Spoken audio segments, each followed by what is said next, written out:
No niin, luoja kiitos. Pirteänä kun Peipponen tässä mennään taas ja tänään on se päivä. Tuomiopäivä.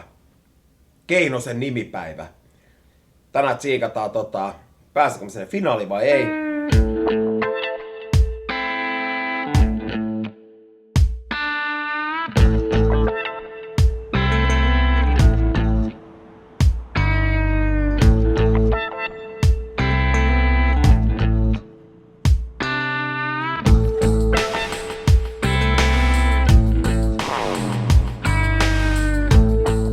Tämän päivän tärkein keissi oli, että mua ei tunnistettaisi, mutta kun mä saavuin hallille, niin oha se varma.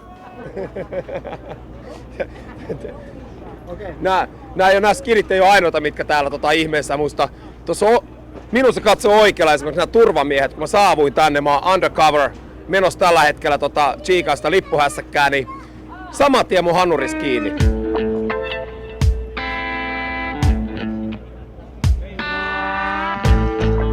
Mä yritin uutta hommaa kokonaan. No, millä prossalla? Tasa 2 minsaa, kun siellä oli turvamiehet taas mun ympärillä. Yllättäen, kato mikä sun takana. Mä luulen, että tää käytiin eilen läpi. Ja ei kun uudestaan. 5 äijää tuli. Et sä lähdet.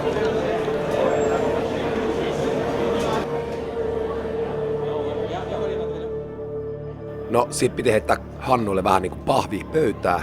Jäi vaan miettimään, että olisiko halunnut nähdä vähän enemmänkin.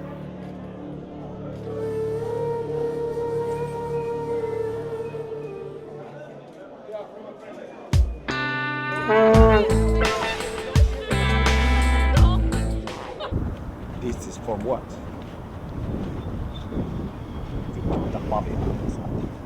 Tässä kauan niinku nokka tuhissu, mut on niin merkattu täällä.